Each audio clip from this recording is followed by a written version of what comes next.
Today will be an interesting story about the most mysterious and mystical event of the 19th century.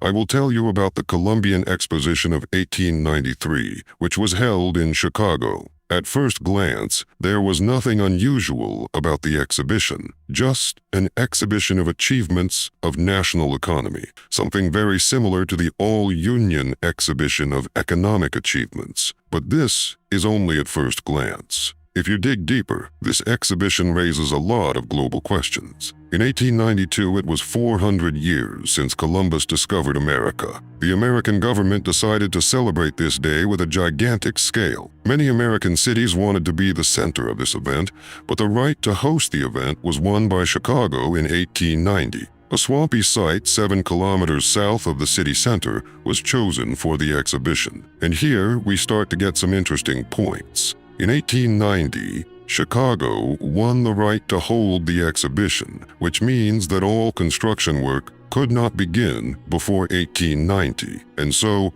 200 new structures were built in the swamp from 1890 to May 1st. 1,893 canals and lagoons were dug, and the total area of the exhibition was 240 hectares. It seems nothing surprising. They built 200 new buildings in just under 3 years. But just look at what was built. A practically new city with canals, fountains. A lot of buildings in the ancient style was erected. These are the people in the photo who designed and supervised the construction of the Columbian World's Fair. During the 6 months of the fair, 27 million people visited it. The cost of a ticket to the fair was 50 cents. The fair cost $28 million. The profit from the fair was $29 million, which at today's exchange rate is $764 million.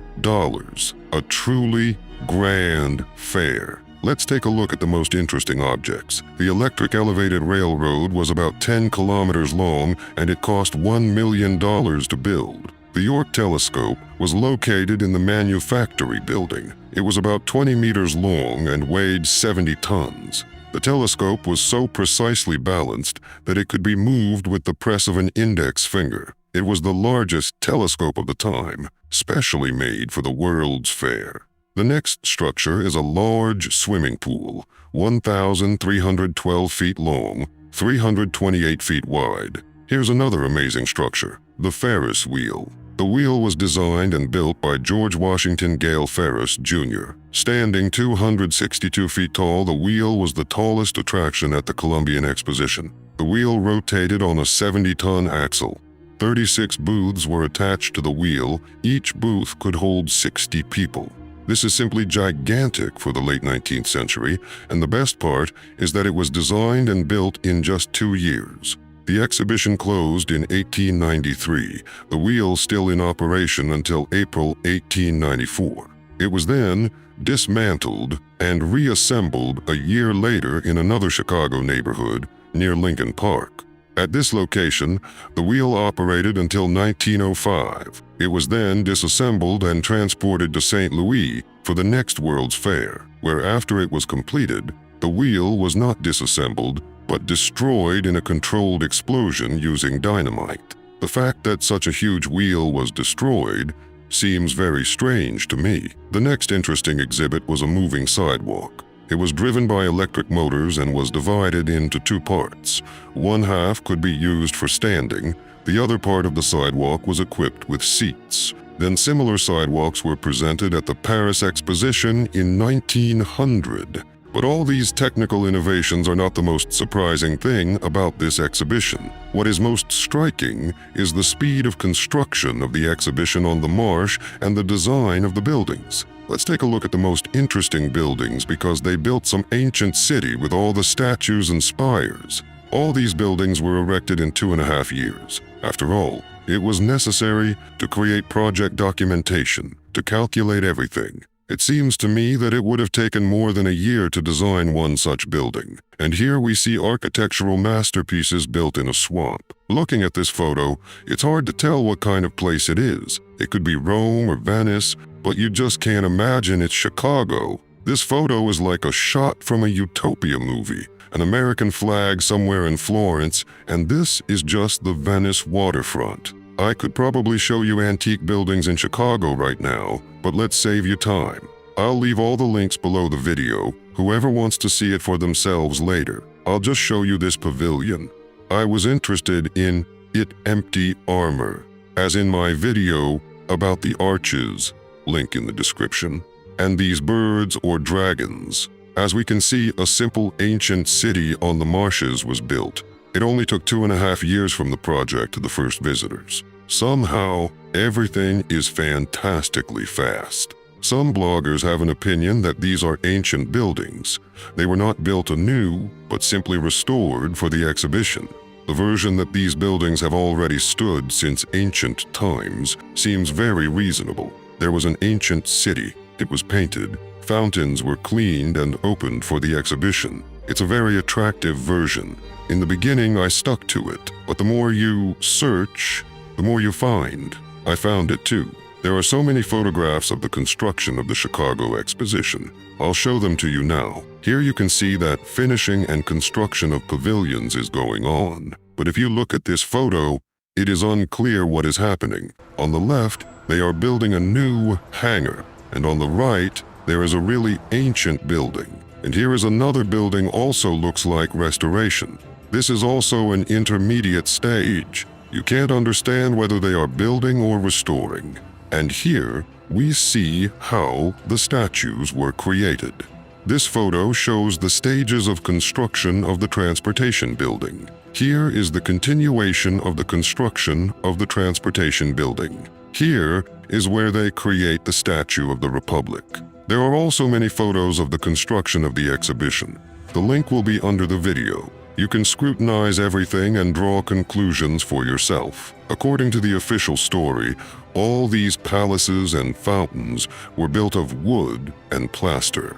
Now let's look at some interesting issues related to this World's Fair. First, this exposition was supposed to coincide with the 400th anniversary of Columbus's discovery of America. It was supposed to be 1892, but the exhibition didn't open until 1893. Maybe it was actually timed to coincide with another event. Another strange thing happened at this exhibition. It featured a Viking ship. It was a replica of the ship of Leif Erikson, a Norwegian navigator who was the first European to discover the shores of the American continent about 1,000 years ago.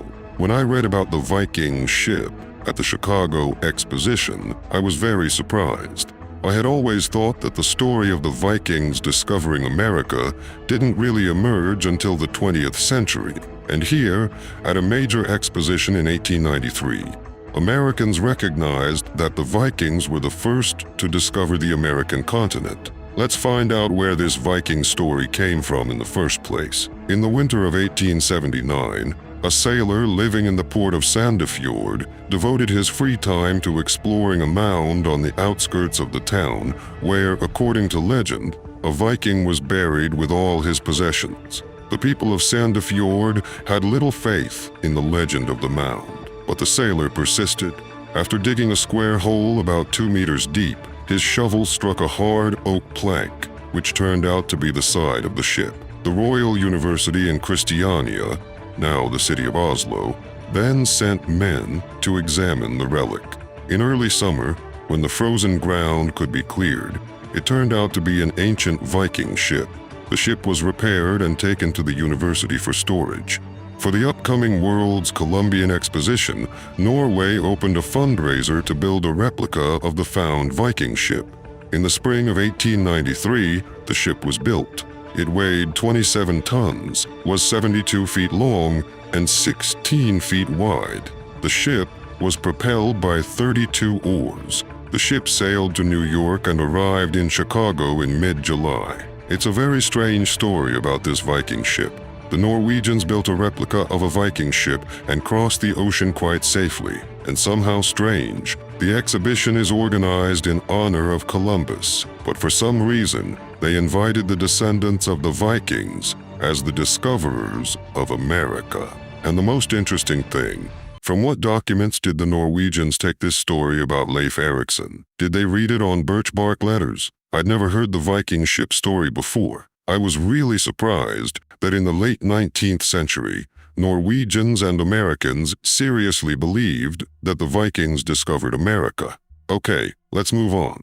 The exhibition ran for 6 months and closed on October 30th, 1893. It was the greatest exposition in history. 27 million people attended. People at the exposition marveled at new technologies such as electric railroads, artificial lightning, and listened to music broadcast live over the telephone from New York City. In 2.5 years, a huge exhibition center with fountains, canals, and lakes was built on the marshes. Almost all the buildings at the exhibition were built using the frame technology. First, a frame of wood or metal was erected, and then it was all finished with panels made of gypsum and jute fibers. All these beautiful buildings were built as temporary houses to be demolished in 6 months. Despite the fact that the exhibition made a profit, it was practically abandoned after it was closed.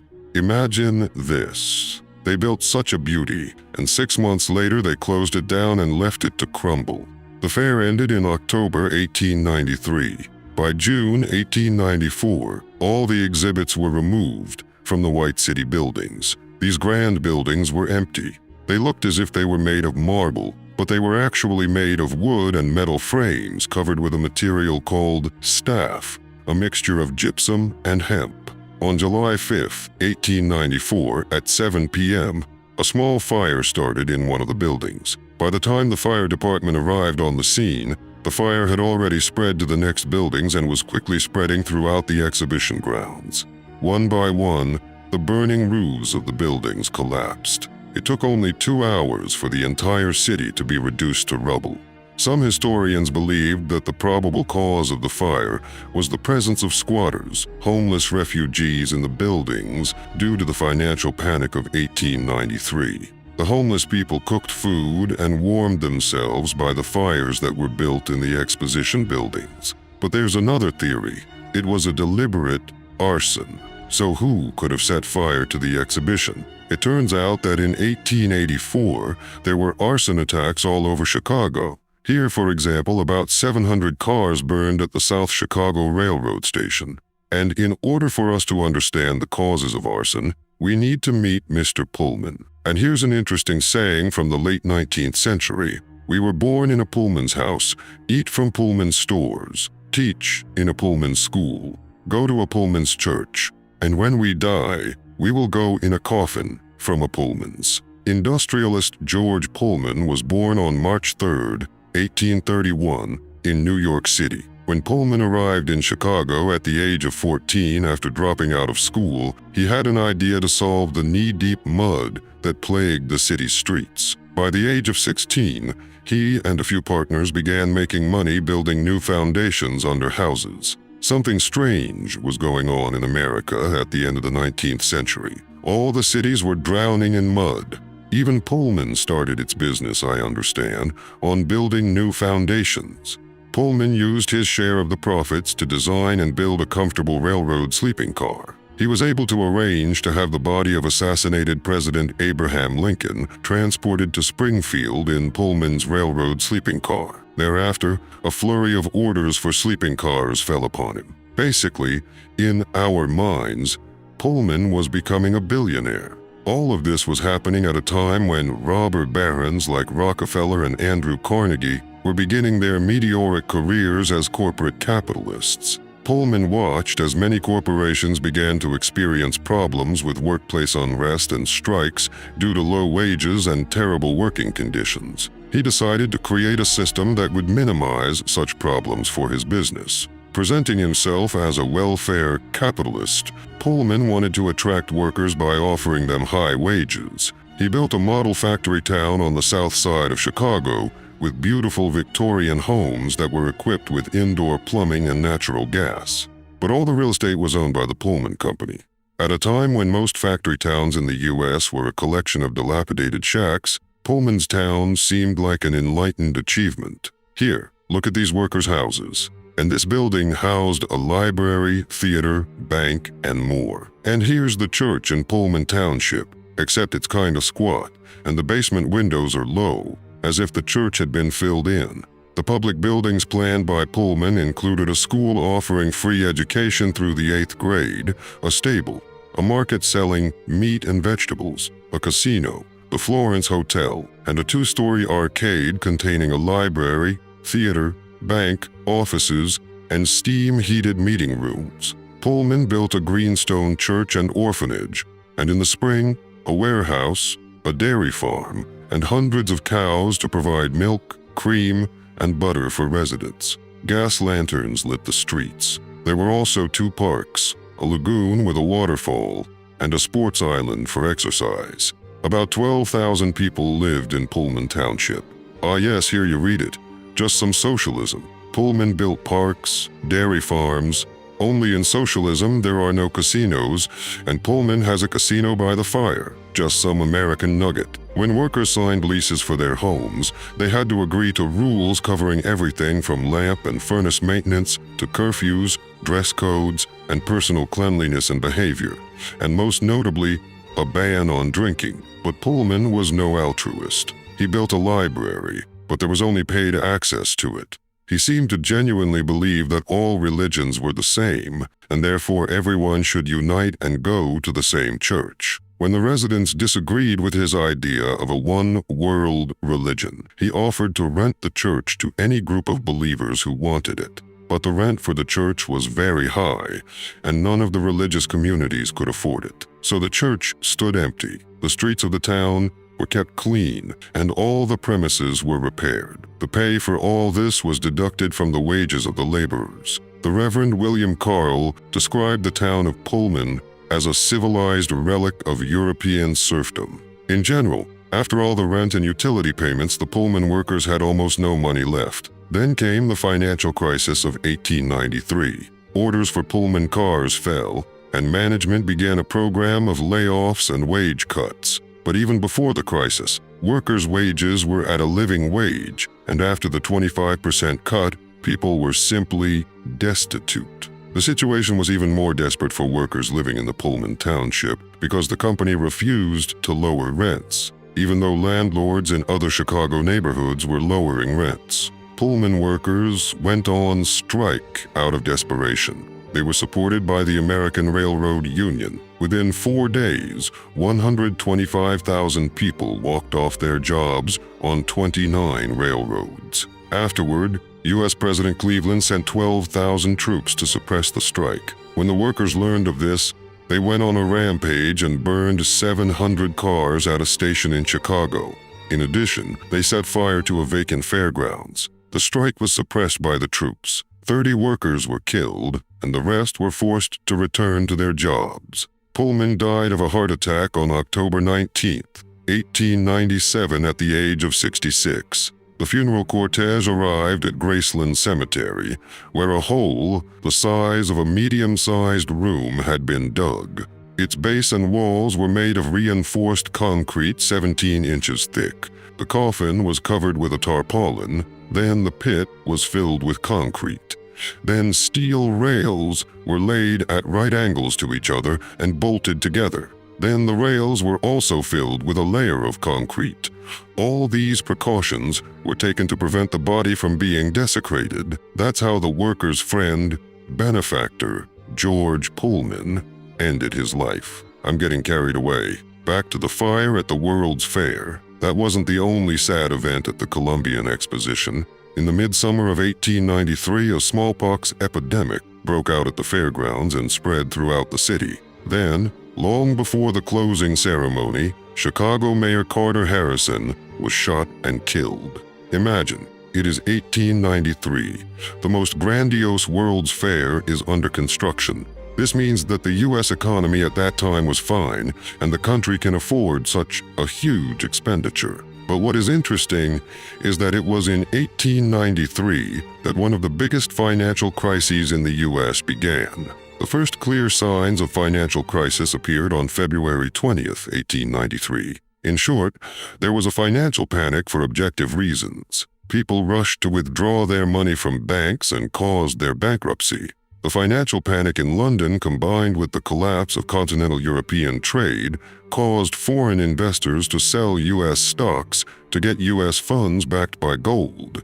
Some 15,000 companies and 500 banks went bankrupt in the United States. Between 17 and 19% of Americans lost their jobs. People could not pay their mortgages and so lost their homes. The unemployment rate in New York City was as high as 35%. Free kitchens were opened to help the poor in many cities across the country. People were only willing to work for food. And then came the spring of 1893. There is a severe financial crisis in the United States. People are without homes and jobs. And then we have the World's Fair in Chicago. 27 million people attend. So who are these people who came to the expo? That's almost half the population of the United States. How can this be? Crisis, unemployment, armed strikes, and 27 million people came to the exposition. Who are these people? It's very strange. We'll come back to this question. Now, let's move on to these beautiful buildings that were built in 2 years out of plaster, wood, and iron. Historians seem to explain everything logically. Everything was made of quick erected structures of wood and iron. Then, they were decorated with plaster moldings. That's why they managed to build everything in 2 years. And then this beauty accidentally or not accidentally burned down. Except that not all the buildings were made of wood and plaster, and not all the buildings burned down. Here, for example, is the German Pavilion. For some reason, it was built of some other materials and was not damaged in the fire of 1894. The German Pavilion stood until March 31st, 1925. That was the day it burned down in the fire. The Palace of Fine Arts, too, for some reason, was built not of wood and plaster, but of brick, and this building for some reason did not survive the big fire. Now it houses the Museum of Science and Industry. If you look at this building now, there is a complete feeling of pre-flood architecture. As we can see, at least 2 buildings at the temporary exhibition were built of brick. So, maybe there were more? Maybe the actual site was where some preserved neighborhood of the pre-flood world stood? Yes, I agree that most of the exhibit pavilions were built in 1882, but there were also old buildings of pre-flood civilization at that site. Look at the links below the video and decide for yourself. Did they organize the exhibition from scratch or partially use the ancient buildings? Let's get away from global issues and look at one advertising poster of the exhibition. Look at the upper right corner. Tell me, what are the Hussars doing in Chicago? Maybe Americans have had their memories erased. There are also engravings of people in similar uniforms bringing order to the U.S. The Hussars look like 19th century international gendarmes, people who suppressed riots all over the planet. After studying 19th century U.S. history, my question is, where in America did America get such vast financial and building resources to hold such exhibitions?